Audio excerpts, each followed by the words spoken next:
सूरज खोपड़ी पर निकल आया है, बच्चे भी स्कूल जा चुके हैं, अब तो उठ जाओ महाराज, कभी खेतों की तरफ भी चले जाया करो। अरे थोड़ी देर और सोने दो ना। खेतों में बीज तो डाल ही दिए थे, अब क्या काम बाकी है?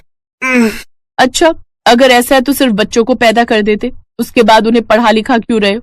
उन्हें खाना पीना क्यों खिलाते हो? बीज डालने के बाद भी बहुत सारे काम होते हैं। तुम्हारे आलस के चक्कर में मैंने सारे काम तो कर दिए, कम से कम पानी तो लगा कर आओ जाकर। अरे मेरा पैर थोड़ा दर्द कर रहा है, अभी मुझसे उठा नहीं जाएगा। जया का पति सूरज एक नंबर का आलसी और कम बुद्धि वाला था। जब वो नहीं उठा तब जया खुद खेतों में गई और पानी लगाने लगी।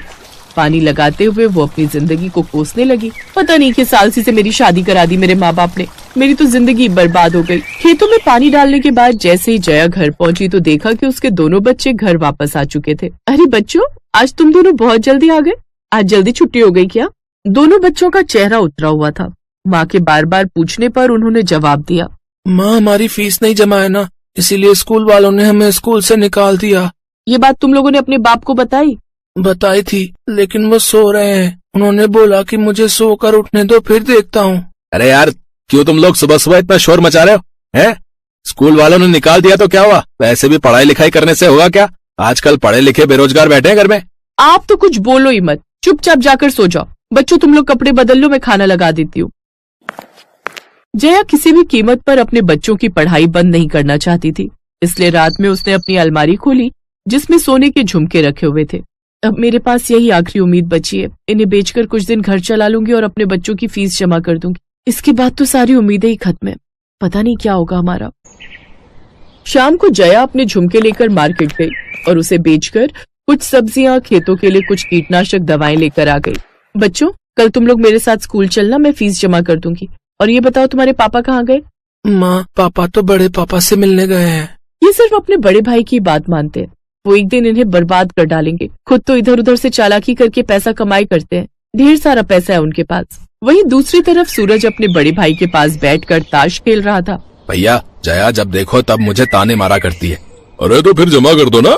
देखो मेरे पास एक क्लाइंट है, वो बहुत बड़ी फैक्ट्री लगाना चाहता है इस गाँव में। इस गांव में तुम ऐसा करो, अपना खेत बेच दो, तुम्हें ढेर सारे पैसे मिल जाएंगे और इस गांव में फैक्ट्री भी लग जाएगी। भैया, ये आपने बिल्कुल सही कहा, आप अपने क्लाइंट से बात कर लो, कल मैं आ जाऊंगा टाइम पर। सूरज जब रात में घर वापस आया तब उसने ये बात अपनी पत्नी जया को भी बताई। जया, मैं अपने खेत बेचने वाला हूँ, भैया ने एक बहुत अच्छा क्लाइंट ढूंढा है, वो फैक्ट्री लगाना चाहता है, हमें ढेर सारे पैसे भी मिल जाएंगे और बच्चों की फीस भी जमा हो जाएगी। तुम्हारे भैया तुमको बुद्धू बनाकर कम पैसों में तुम्हारा खेत खरीद लेंगे और तुम यहाँ घंटा बजाते रह जाओगे। सुबह जया जल्दी उठकर मार्केट चली गई। सूरज अभी तक सो ही रहा था। वो किसी मेडिकल स्टोर पर जाकर खुजली की दवाई मांगने लगी। ये लो बहन जी, दांत खाज, खुजली, गमौरियों से 7 जन्मों के लिए छुटकारा मिल जाएगा इससे। आप और आपका बदन भी परेशान हो जाएगा कि मुझे खुजली क्यों नहीं हो रही। देखो, अपनी बड़ी बड़ी बातें बंद करो। मुझे खुजली बंद करने की दवा नहीं, बल्कि ऐसी दवा चाहिए जिससे लगातार खुजली होती रहे। लगता है अपनी सास के लिए ये दवाई ले जा रही हो आप। देखिए, आपके पास कोई ऐसी दवाई हो तो दीजिए, वरना मैं दूसरे मेडिकल स्टोर जाती हूँ। अरे नहीं बहन जी, ये लीजिए, ये दवाई आप खाने में मिलाकर जिसे भी खिला देंगी, उसके पूरे बदन में 4-5 घंटे तक लगातार खुजली होती रहेगी और खुद शांत हो जाएगी। इससे ज्यादा कुछ साइड इफेक्ट भी नहीं होंगे। जया घर वापस आ गई। अभी तक उसका पति सो ही रहा था। उसने जल्दी जल्दी अपने बच्चों के लिए खाना बनाया, उन्हें स्कूल छोड़कर आई और फीस भी जमा कर दी। लौटकर जब घर आई तब उसने अपने पति को खाने में वही खुजली वाली दवा मिलाकर खिला दी। खाना खाने के बाद उसे खुजली होना शुरू हो गई। उसने खुजाना शुरू किया, लेकिन जितना वो खुजाता था खुजली उतनी ही बढ़ती जा रही थी। अरे हे भगवान, इतनी खुजली कहाँ से हो गई? अरे जया, जरा मेरी पीठ खुजाना। अरे और तेज और तेज। अरे इससे कुछ नहीं होगा, जल्दी से चाकू लेकर आओ।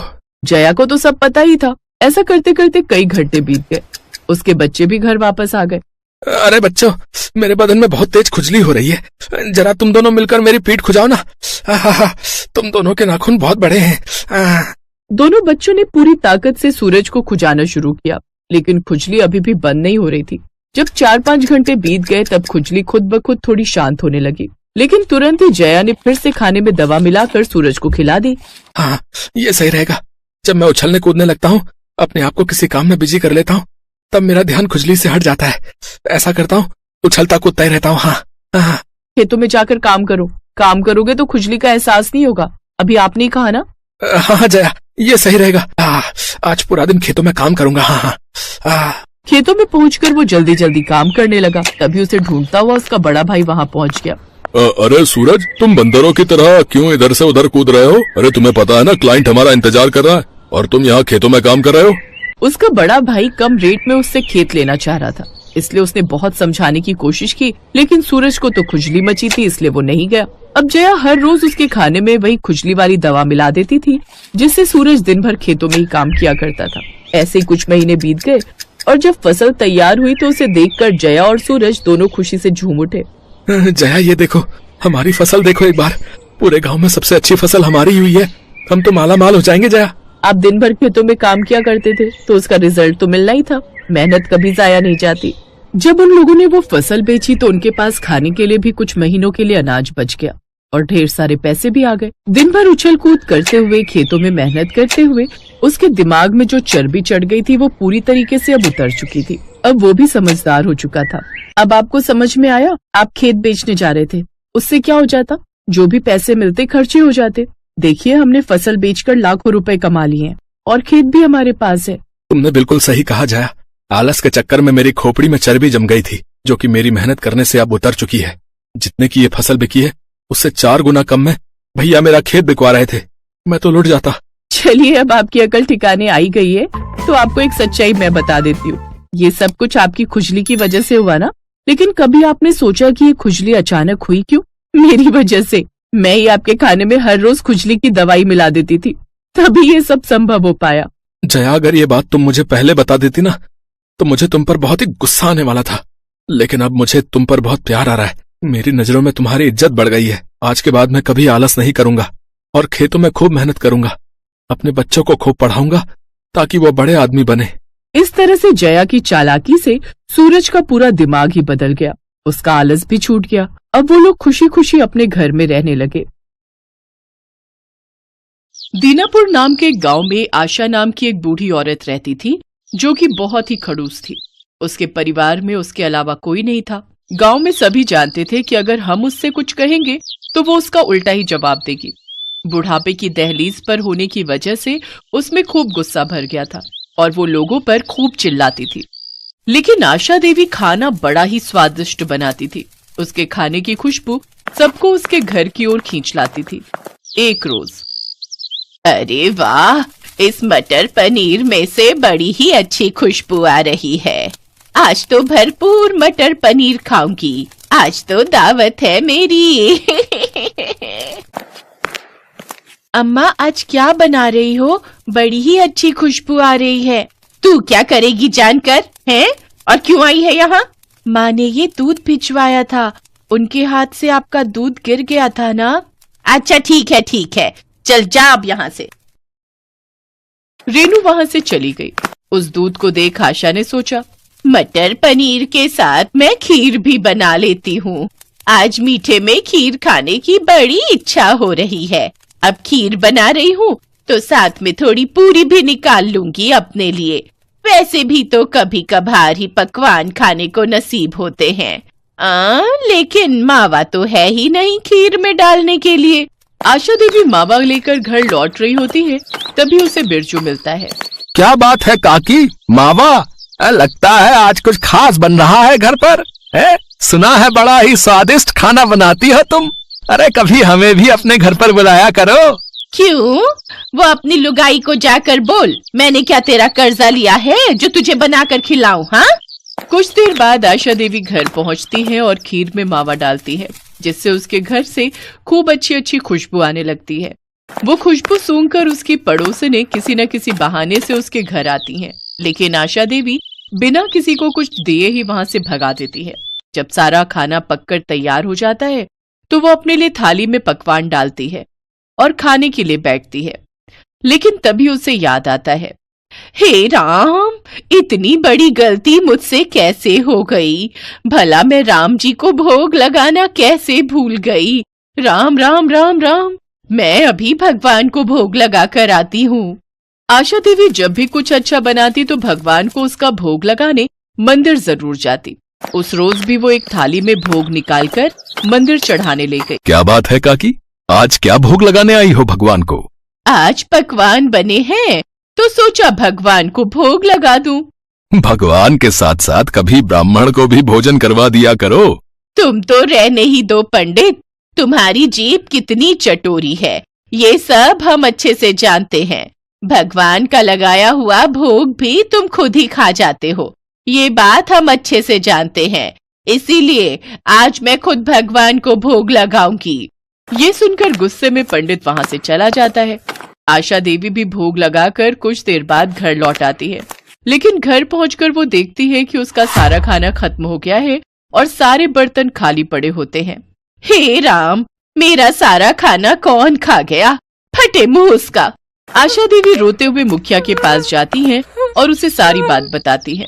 क्या कोई तुम्हारा सारा खाना खा गया? भला ऐसा भी क्या खास बनाया था तुमने, हैं? जो चोर तुम्हारे घर से पैसे सामान न चुरा कर खाना चुरा ले गया भाई, हैं? मुझे पता होता कोई मेरा खाना चुरा लेगा तो मैं तो पहले ही रसोई में ताला लगा जाती।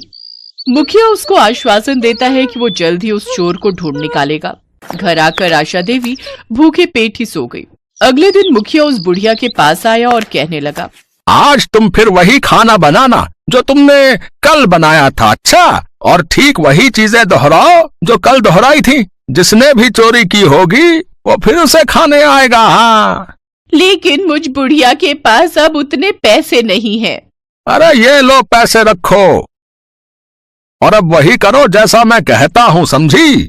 आशा देवी फिर से वही सब पकवान बनाती है और आज के पकवान की खुशबू तो कल से भी ज्यादा अच्छी थी। धीरे धीरे वही सब गांव वाले आशा देवी के घर के बाहर इकट्ठा हो गए और आशा देवी ने फिर से सबको भगा दिया और पकवान बनाने के बाद फिर से भगवान को भोग लगाने मंदिर चली गई। हे प्रभु, कल तो तुमने मेरे खाने की रक्षा नहीं की, लेकिन आज तुम उस चोर को पकड़वाने में हमारी मदद करना। मंदिर में आशा देवी भगवान से प्रार्थना कर रही होती है कि तभी दूसरी तरफ चोर मुंह छुपाए आशा देवी के घर में घुस आता है। फिर जैसे ही उसने खाना शुरू किया वैसे ही मुखिया ने उसे दबोच लिया। तभी आशा देवी भी मंदिर से आ गई। आशा देवी उस चोर के मुंह से कपड़ा हटाती है। वो चोर और कोई नहीं बल्कि मंदिर का पंडित ही था। पंडित, तुझे चोरी करते हुए शर्म नहीं आई? अरे कुछ तो मान रख लेता अपना। अब क्या करता आशा काकी, तुम्हारी जीभ जितनी कड़वी है उतने ही अच्छे हैं तुम्हारे हाथों के पकवान। तुम्हारे खाने की खुशबू ही इतनी अच्छी थी कि मैं खुद को रोक नहीं पाया, और तुम तो जानती ही हो कि मेरी जीभ कितनी चटोरी है। अरे भाई, पंडित होकर चोरी? अब आज के बाद तुम गांव के मंदिर में से पंडित पद से हटाए जाते हो भैया। लेकिन कुछ भी कहो, आशा काकी, आपके हाथों के पकवानों की खुशबू की बात ही कुछ और है। ऐसी बात है तो बैठो मुखिया जी, मैं अभी परोसती हूँ पकवान। उस दिन आशा देवी के हाथ का खाना खाकर मुखिया भी हैरान रह गया। लाजवाब, क्या स्वाद है काकी। अब समझ आया क्यों गांव वाले तुम्हारे हाथों के पकवान खाने के लिए तरसते थे। काकी, मैं चाहता हूं कि तुम इस गांव में ढाबा खोलो जिसमें तरह तरह के पकवान बनाकर बेचो। इस तरह तुम्हारी कमाई भी हो जाएगी, साथ ही गांव के लोगों को तुम्हारे हाथ का बढ़िया पकवान भी खाने को मिल जाएगा। लेकिन मेरे पास इतने पैसे कहाँ हैं मुखिया जी? उसकी चिंता आप मत करो। अरे ढाबा खोल कर देने की जिम्मेदारी मेरी, बाकी उसमें स्वादिष्ट खाना बनाने की जिम्मेदारी तुम्हारी। इसके बाद गांव में गरीब बुढ़िया की रसोई के नाम से एक ढाबा खुलता है जिसमें वो गरीब बुढ़िया स्वादिष्ट खाना बनाकर बेचती है।